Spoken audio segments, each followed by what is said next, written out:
Isso aí, meus amados, eu sou o pastor Alexandre Neiva, sou pastor aqui da Segunda Igreja Batista em Pouso Alegre, Minas Gerais, sul de Minas Gerais, e nós estamos nas nossas aulas de férias, né? A escola bíblica não funciona no mês de janeiro, mas eu deixo gravadas aqui resumos das aulas para que a gente conclua a revista, né?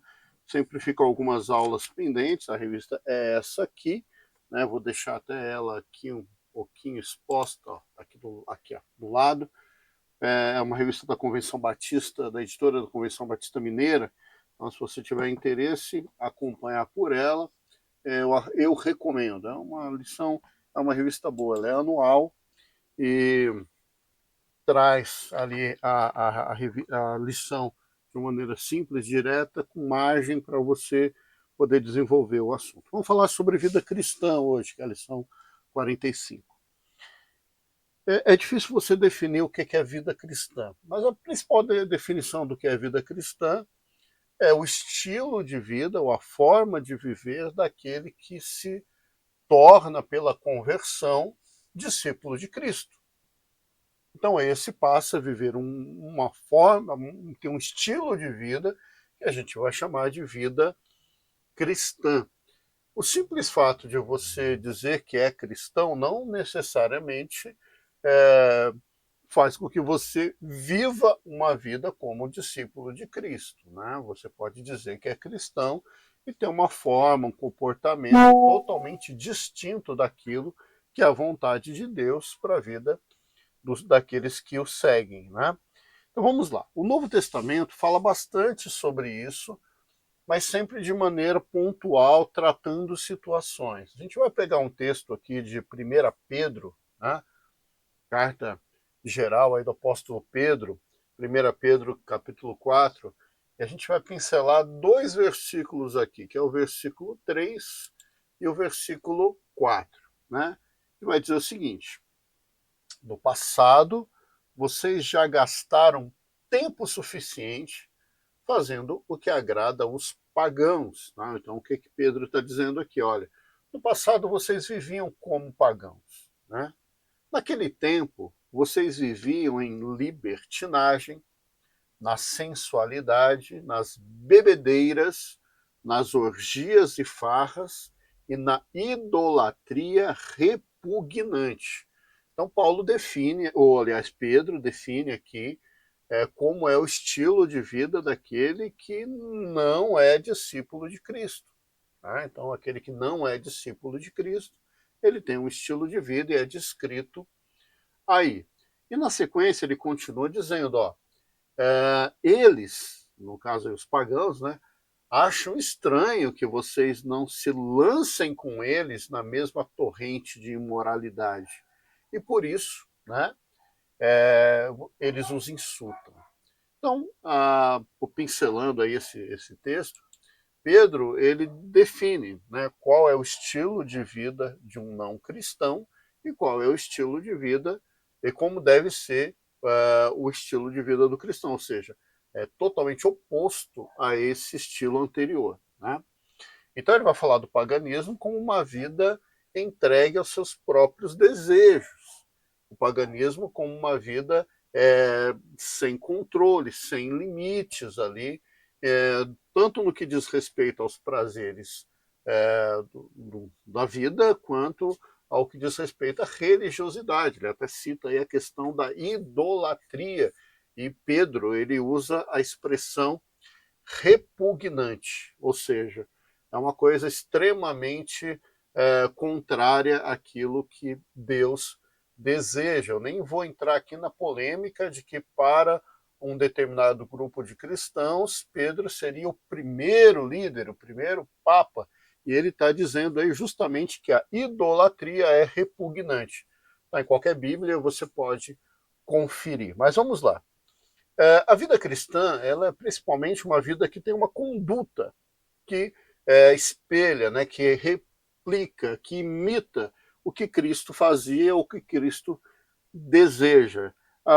É importante a gente entender que a vida cristã ela tem que ser pautada por alguma coisa, e não pode ser pelo que você acha.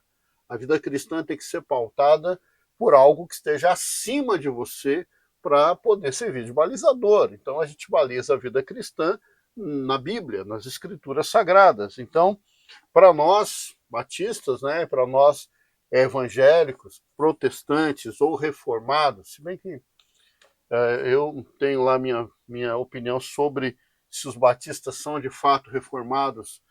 Eu entendo que a nossa história é um pouco mais confusa, vem um pouco antes disso. Mas, para nós, a Bíblia é a única regra de fé e a única regra de prática. O que significa? Eu creio no que está lá e eu faço o que pede para fazer. E o contrário também, eu não creio no que não está lá e também não faço o que a Bíblia proíbe. Então, para nós, o balizador da vida cristã são as Escrituras Sagradas. Então, todo cristão precisa ser um teólogo, né, um grande estudioso da Bíblia? Não. O cristão ele precisa estar ali num ponto de equilíbrio, né? Se ele tem o interesse de ser um erudito, ele pode se tornar um teólogo, mas não é isso.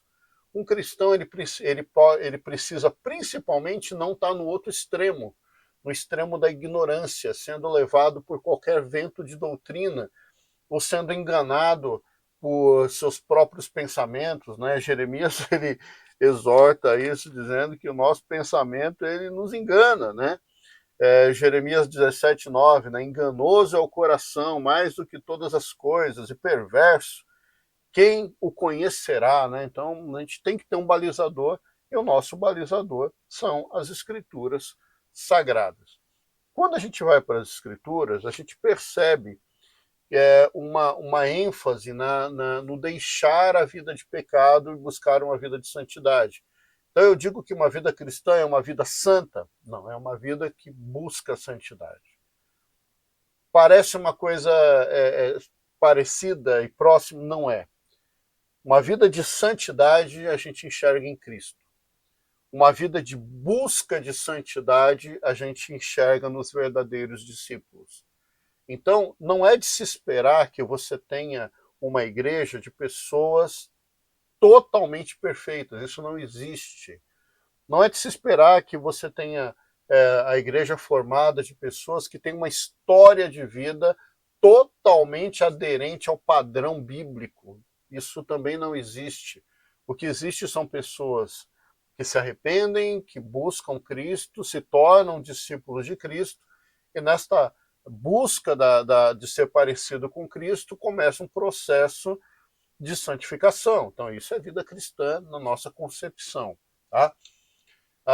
Algumas coisas podem ser sempre melhoradas, outras vão ser sempre algo que foi consertado e que foi continuado. A vida cristã nem sempre ela vai estar ali no centro da vontade de Deus. Mas existem duas maneiras de você viver. Ou você vive no centro da vontade de Deus, que é o perfeito, ou você vive debaixo da graça de Deus, que te perdoa pelos seus erros, pelos seus delitos, desde que você se arrependa, e aí você continua vivendo como filho amado, né?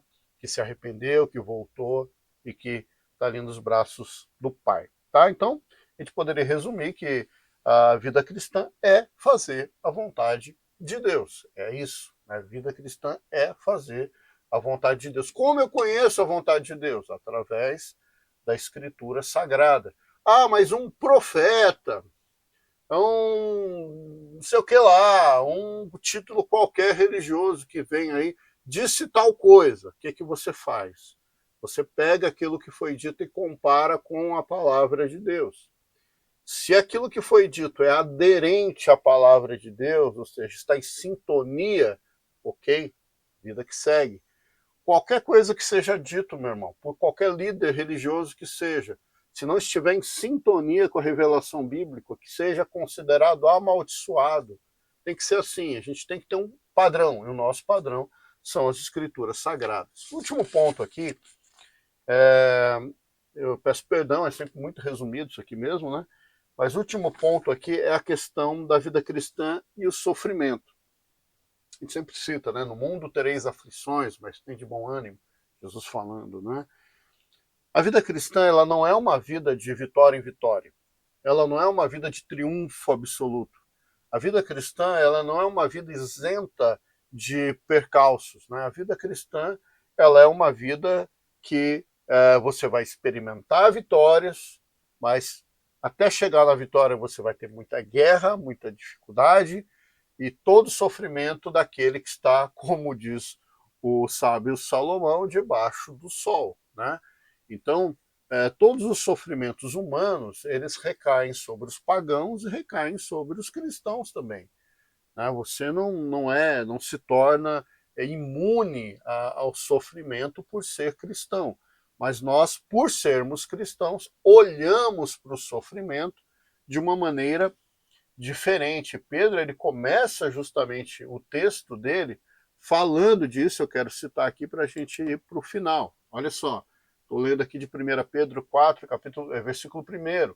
Portanto, uma vez que Cristo sofreu corporalmente, armem-se também do mesmo pensamento, pois aquele que sofreu em seu corpo rompeu com o pecado, para que no tempo que lhe resta não viva mais para satisfazer os maus desejos humanos, mas sim para fazer a vontade de Deus. Então, não pense que a vida cristã vai te tirar de qualquer sofrimento, mas vai fazer você entender que se o próprio Cristo sofreu, ele não ia tirar isso de nós, né? O sofrimento faz parte, e faz parte do amadurecimento, viu?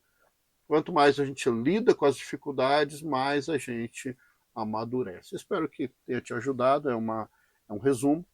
Que Deus te abençoe. Siga aí as lições, essa já é a quarta ou quinta que eu estou gravando aqui. Teremos outras aí até o final das férias. Muito obrigado, que Deus te abençoe.